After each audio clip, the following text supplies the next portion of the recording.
इयत्ता 5वी स्कॉलरशिपचा हा बी सेट आहे पहा, इंग्रजी बुद्धिमत्ता ही प्रश्नपत्रिका आहे. आपण आज इंग्लिश या विषयाबद्दलचे काही जे प्रश्न आहेत ते आज पाहूयात. 2025 मध्ये आज आलेले हे प्रश्न पाहता, प्रश्न समजून घेऊया. Observe the picture and choose the correct alternative. A stomach ache, headache, fever आणि कफ अँड कोल्ड. योग्य आन्सर आहे कफ अँड कोल्ड. या पॅसेज वरती काही क्वेश्चन होते. क्वेश्चन पहा. Who was very fond of gardening. तर याचा आन्सर आहे an emperor. Choose the correct pair from passage. Beautiful garden.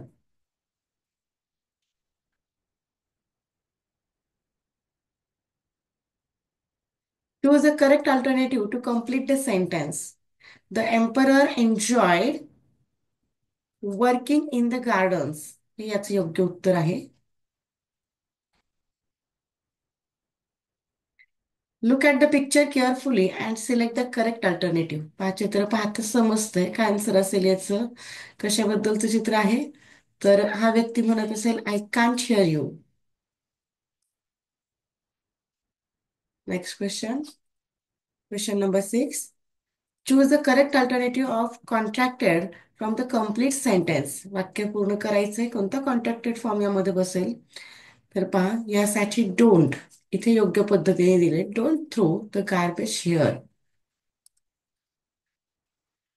7 number.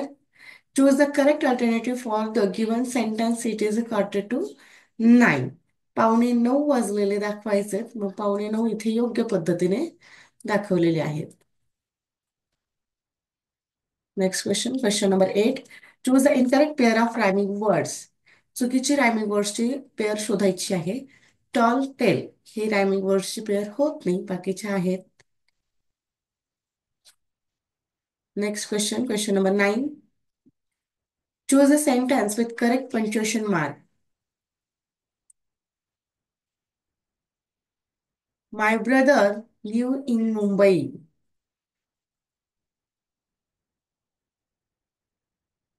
हा क्वेश्चन. याचा ऑप्शन येईल option number 4.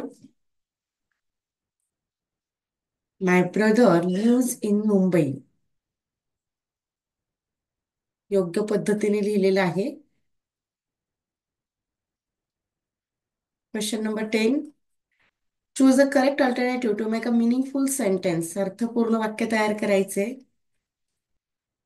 Please wait for me. आता प्रत्येक जण वेट आहे, पण प्रत्येक वेटचा अर्थ वेगवेगळा आहे. मग इथे योग्य वेट वेट म्हणजे इथे वाट पाहणे हा योग्य अर्थाचा शब्द हवा होता. Please wait for me. Question number 11. Choose the correct alternative. My father, sorry, याचं डायरेक्ट आन्सर घेऊयात. My father is a teacher. हे इथे योग्य पद्धतीने लिहिलेलं आहे. Question number 12. Choose the correct alternative for the following sentence. Some students are playing dash dash the school.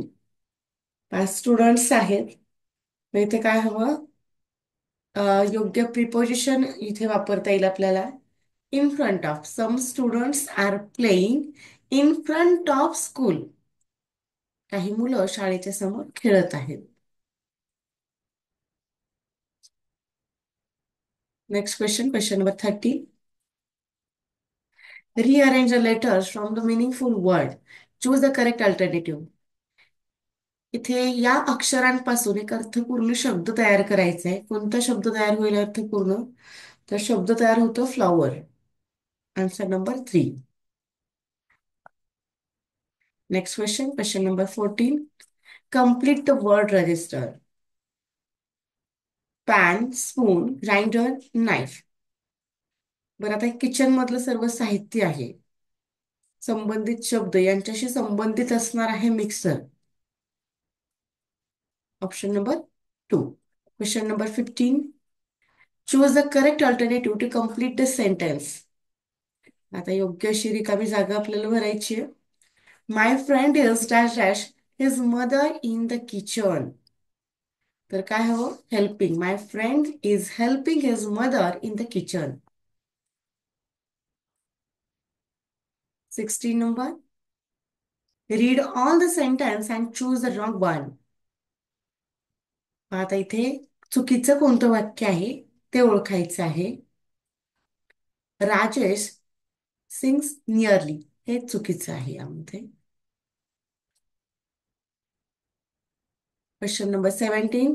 This arrow shows dash dash direction. तर कुठली direction दाखवतोय पहा. दिशा आपल्याला वरची दिशा दाखवतोय. तर वरच्यासाठी काय म्हणावं लागेल पहा? अपवर्ड. वरची दिशा हा बाण दाखवत आहे. Next question. Question number 18. Fill in the blank. Dash dash dress is very nice. हा काय हो? Raju's. Raju's new dress is very nice. Option number 2 right आहे. Next question. Question number 19. Find the odd man out. वेगळं काय आहे ते ओळखायचंय. वाचलं तरी समजतं. Knee, king, sorry kind, king आणि काइट.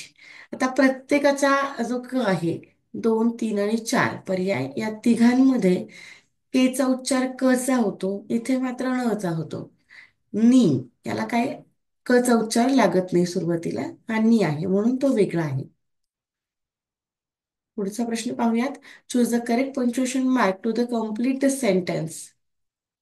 योग्य विरामचिन्ह कोणतं वापरता येईल? What a pile of gold you have there. तर इथे एक्सक्लेमेशन मार्क हवं होतं. Next question. Question number 21. Your friend helped you at the right time. What will you say him? Choose the correct alternative. काय म्हणावं लागेल पहा? Thank you so much. अगदी तुमच्या कामाच्या वेळी तुमच्या मित्राने मदत केली तर तुम्ही त्याला काय म्हणणार? थँक्यू म्हणणार हो की नाही? म्हणजे ऑप्शन नंबर 4 बरोबर आहे. गरजेच्या वेळी जो मदत करतो तो काय? खरा मित्र. पण ते त्यानुसार होतं. पुढचा प्रश्न. Complete the grid of animals by choosing proper set of alphabet. तर इथे ॲनिमल्स नेम तयार होतात. ॲनिमल नेम तयार होण्यासाठी योग्य अक्षरांचा वापर करायचा आहे.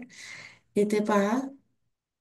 जर आपण बी ठेवला रॅबिट तयार होईल. 2 नंबरला इथे के ठेवला कांगारू. इथे आर ठेवला तर कांगारू होतो. इकडे जर सी ठेवला तर क्रोकोडाईल होईल.